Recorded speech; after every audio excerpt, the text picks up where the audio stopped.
Hermanos, Dios les bendiga. Sean ustedes bienvenidos a Iglesia, Verdad y Restauración Internacional, un mensaje de verdad y restauración para el mundo.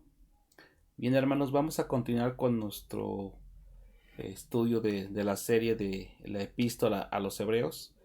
Y esta será nuestra clase número 14 y tiene por nombre un nombre más excelente. Y bien, hermanos, vamos a la escritura para continuar. Vamos a entrar ahora a Hebreos capítulo 1, verso 4. Vamos ahí, hermanos. Hebreos capítulo 1, verso 4 dice lo siguiente: hecho tanto superior a los ángeles, cuanto heredó más excelente nombre que ellos. Y bueno, a partir de aquí, hermanos, vamos a ver no solamente acerca de la revelación de Jesucristo, vamos a ver una mejor revelación. Y no es que las otras sean peores, sino que vemos la culminación y el cumplimiento acerca de la persona de Jesucristo. Entonces, hermanos, recordemos que después de 3 versículos llenos de ricas frases que nos hablan acerca de la persona y obra del Hijo de Dios, de Jesucristo, ahora nos encontramos con esta referencia acerca de la superioridad de Jesucristo sobre los ángeles. Es importante ver estos temas porque eh, el autor tuvo una razón muy importante para mencionarlo. En un principio, hermanos, vemos que ningún cristiano dudaría que el autor está respondiendo a un error que circulaba entre los lectores. Eso tiene una razón. Porque si seguimos leyendo los textos, veremos que es un tema que el autor seguirá exponiendo a lo largo o a lo largo y el resto del capítulo 1. Entonces, resulta que las gloriosas frases cristológicas que ya vimos del versículo 1 al 3 son solo introductorias a un tema que podía parecer secundario. Entonces, nos podemos preguntar a qué viene esta exposición tan extensa. Si vemos el capítulo 1, vemos que habla abundantemente referente acerca de Jesucristo y los ángeles. Entonces, ¿por qué se detiene tanto en explicar la inferioridad de los ángeles con respecto a Jesús? Es una buena pregunta. Entonces vemos que al margen de los posibles errores en torno a la jerarquía celestial, debemos buscar la respuesta en torno al tema de la revelación. En versículos anteriores ya hemos visto que Dios habló en tiempos del Antiguo Testamento por medio de los profetas, y esto hace un contraste con la nueva revelación en el Hijo de Dios, en Jesucristo. Y bien, para los judíos, el mayor de los profetas no era ni Isaías, ni Ezequiel, ni Jeremías, ni ninguno de aquellos profetas a los que solemos asociar con la palabra profeta. Quien tomaba como un profeta mayor los judíos era Moisés, pues éste se había encontrado con Dios mismo en el monte, ¿verdad? Y por lo tanto era el profeta por excelencia. Pero según la tradición de los judíos, la ley de Dios que Moisés recibió en el monte le fue dada por mediación de los ángeles. He ahí donde radica la importancia que le daban los judíos a los ángeles. Esto quizá nos pueda sorprender porque es una idea que no salta a primera vista nos salta a la vista en estos capítulos del Pentateuco, que nos hablan de Moisés en el Sinaí. Sin embargo, las mismas escrituras lo ratifican. En la oración al final de la vida de Moisés, él mismo da fe de ella. Vamos a ver qué nos dice la escritura. Vayamos a Deuteronomio capítulo 33, verso 2. Deuteronomio capítulo 33, verso 2. Vamos a ver qué dice. Jehová vino de Sinaí y de Seir les esclareció. Resplandeció desde el monte de Parán y vino de entre 10 millares de santos con la ley de fuego a su mano derecha. Vamos a explicar algo referente a este versículo. Los santos, o la expresión santos que menciona aquí en Deuteronomio, se refiere aquí a ángeles. Y fue como consecuencia de este testimonio de Moisés que se estableció la tradición por la cual la ley fue dada por mediación de los seres angelicales. Esto, hermanos, está relacionado a lo que se refiere Hebreos capítulo 2, verso 2, cuando habla de la palabra dicha por medio de los ángeles. Entonces ya va adquiriendo más sentido lo que vamos leyendo.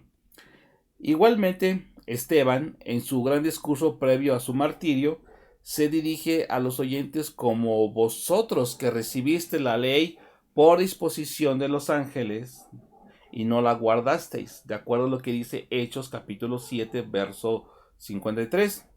Pero también Pablo nos habla respecto a la ley, cuando dice, ordenada por medio de los ángeles en manos de un mediador, de acuerdo a lo que dice Gálatas capítulo 3, verso 19. Entonces, así pues, cuando Dios reveló la ley a su pueblo, fue por una mediación doble, por Moisés en representación del pueblo y por los ángeles como agentes de Dios. Entonces, vemos que si el autor introduce el tema de los ángeles, no es tanto porque se empeñe a establecer la inferioridad de los ángeles con respecto a Jesucristo. En realidad, hermanos, tiene un trasfondo diferente. En realidad lo que desea es mostrar la superioridad del evangelio traído por Jesucristo con respecto a la ley dada por Moisés. Entonces, si nos dicen en este verso 4 que ya leímos, que Cristo es hecho tanto superior a los ángeles cuanto heredó más excelente nombre que ellos, el evangelio de nuestro Señor Jesucristo es hecho superior a la revelación dada en el Sinaí por medio de los ángeles. En las frases anteriores hemos considerado la naturaleza eterna del Hijo, quien es el resplandor de la gloria de Dios y creador y sustentador de todo. Eso ya lo hemos revisado ahí en los versos del 1 al 3. Entonces, esto nos hace suponer que eternamente el Hijo es superior a los ángeles y nos podemos preguntar, ¿a qué viene pues que ahora tenga que ser hecho superior a ellos? O sea, como que, ¿por qué? Si para muchas personas pudiera quedar claro que porque Jesús es superior a los ángeles, bueno, recordemos que estamos hablando en un contexto judío donde le ponían una mayor énfasis al profeta, a Moisés, porque él recibió la ley por mediación de los ángeles. Entonces, para entenderlo, debemos recordar que al final del versículo 3 de Hebreos 1, el autor nos ha hablado implícitamente de algo importante, de la humillación de nuestro Señor Jesucristo. Pues Él efectuó la purificación de nuestros pecados y para poderlo hacerlo por medio de sí mismo, tuvo que encarnarse e identificarse con nuestra condición mortal. Es decir, que Dios mismo se hizo hombre. Entonces, el Hijo Eterno, Jesucristo, se convirtió en el hombre Jesús y que es el hombre. O sea, según esta misma epístola, que Él se hizo un poco menor que los ángeles. Eso es importante entenderlo porque recordemos que nuestro Señor Jesús es 100% Dios y 100% hombre. Eso es uno de los principios doctrinales que nos rigen en nuestra fe cristiana. Entonces, puesto que la condición humana ocupa un escalafón inferior a la de los ángeles en la jerarquía universal, el Hijo de Dios, para efectuar nuestra salvación deliberada y voluntariamente, se hizo menor que los ángeles.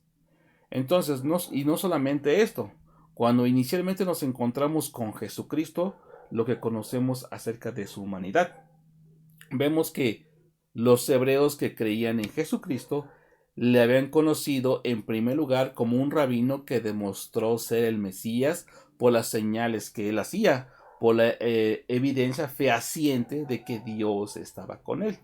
Entonces vemos que luego que había sido crucificado por los romanos, murió una muerte vergonzosa, pero fue vindicado por Dios en su resurrección y ascensión, hermanos. Entonces esto es importante irlo retomando, recalcando, reafirmando, hermanos. Y en todo esto, la figura que habían conocido históricamente era el Señor Jesucristo en su humillación. Era algo muy conocido. Entonces, este era el punto de partida de los primeros lectores, y de esta perspectiva es absolutamente cierto que Jesucristo tuvo que ser hecho superior a los ángeles. Entonces, no es que el autor esté cuestionando pues la superioridad eterna del Hijo, sino que reconoce que aquella humillación temporal, por lo cual el Hijo necesitó posteriormente ser exaltado por el Padre. Y de hecho, sus palabras presuponen tres etapas en la vida de nuestro Señor Jesús. La primera de ellas es que en la eternidad Él está como el Hijo. Ya hablamos bastante acerca de ello. Como número dos, en la tierra como Jesús de Nazaret.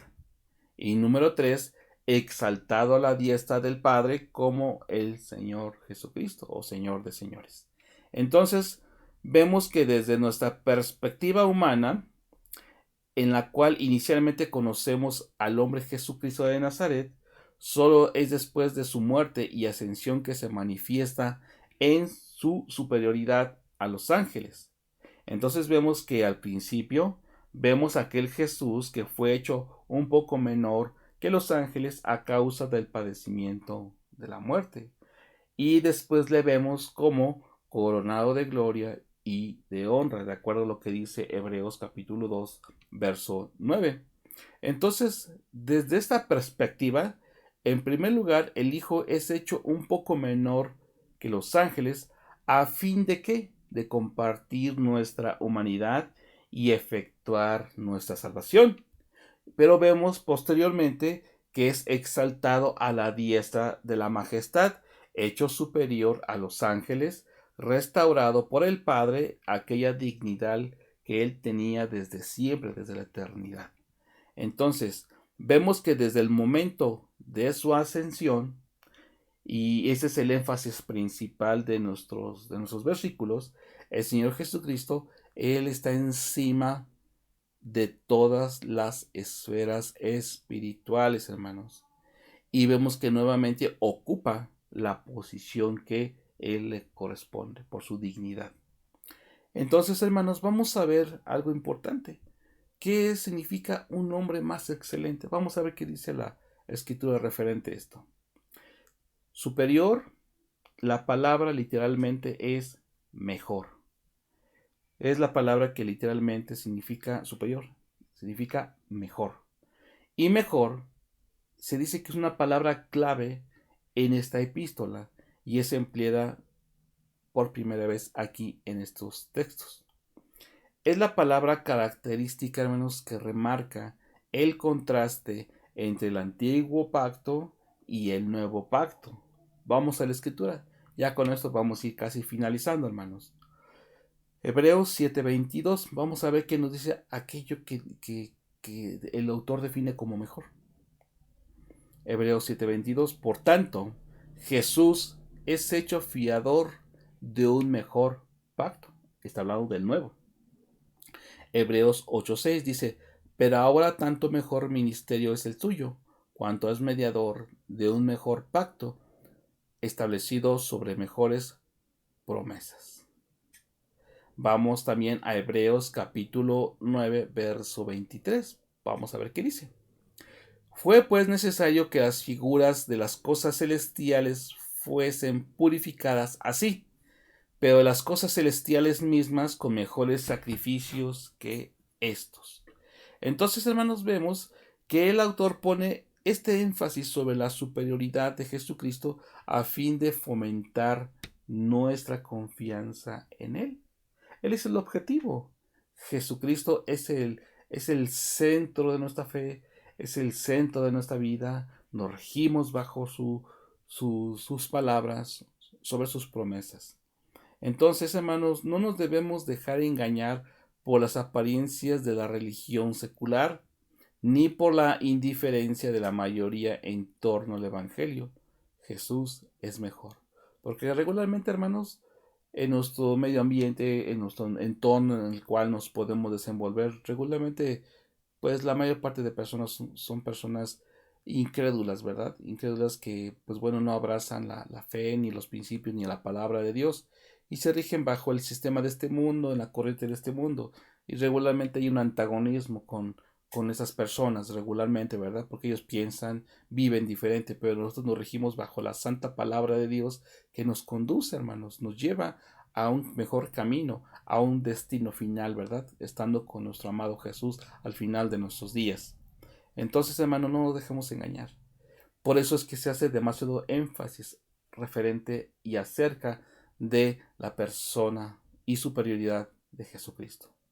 Entonces, aquellos que hemos seguido a Jesús, hemos escogido el mejor camino, hermanos. Y un camino, hermanos, un camino puede ser sinuoso, un camino puede tener pendientes que suban, y las pendientes regularmente cuestan, ¿verdad? Ese es el trayecto, el camino que tenemos que seguir, hermanos. Así, y de hecho, antiguamente así le definían o le denominaban a los cristianos, los del camino. Entonces, hermanos, eh, les animamos a que no se desanimen, ni cedamos ante la tentación de volver atrás, porque no hay mejor destino que el nuestro, hermanos. Vamos a ver qué dice referente la palabra a esto. ¿Cuál es nuestro destino? Hebreos 11:15 dice lo siguiente: pues si hubiesen estado pensando en aquella de donde salieron, ciertamente tenían tiempo de volver, pero anhelaban una mejor, esto es, celestial, por lo cual Dios no se avergüenza de llamarse Dios de ellos, porque les ha preparado una ciudad. Eso debe ser motivo de esperanza, de gozo, de regocijo, hermanos, porque ciertamente vivimos en un desierto aquí en este mundo, pero no estamos solos. Dios nos ha dejado su palabra, Dios nos ha dejado su Espíritu Santo, Dios nos ha dejado una esperanza, hermanos, que le veremos a Él tal como es, y nosotros nos regocijaremos en su presencia, hermanos. Entonces, ya para concluir, hermanos, si creemos en Jesús, no es porque Él represente una opción interesante entre muchas otras, sino porque Él es el mejor. No hay sistema religioso ni líder humano que se pueda comparar con nuestro Señor llamado Jesucristo. Y bien, hermanos, hasta aquí va a ser nuestra enseñanza del día de hoy. Solamente me resta decirles que vamos a orar para agradecer por la palabra que Dios nos ha regalado el día de hoy. Y inclinemos nuestro rostro solamente para orar y despedirnos. Amado Dios, en el nombre de Jesús, te agradecemos porque tu palabra es suficiente para nosotros. Ella nos revitaliza, nos conforta, nos redarguye, nos convence de pecado, Señor, y nos sigue renovando y transformando por medio del poder de tu Evangelio, Señor. Bendito sea tu nombre. Y te pido hoy por mis hermanos, por la iglesia, Señor, que tu palabra, Señor, siga renovándolos, transformándolos, guiándolos cada día hacia el camino de la santidad, Señor. A ti agradecemos, Señor, porque has puesto tus ojos y tu mirada sobre aquellos que te temen, y pedimos que tu palabra siga dando fruto en nosotros y que podamos ser hacedores de tu verdad y no solamente oidores. En el nombre de Jesús, recibe toda gloria y toda honra. En el nombre de tu Hijo amado Jesús. Amén. Bien, hermanos, quedamos despedidos. Si Dios nos permite, nos veremos la siguiente semana. Hasta pronto.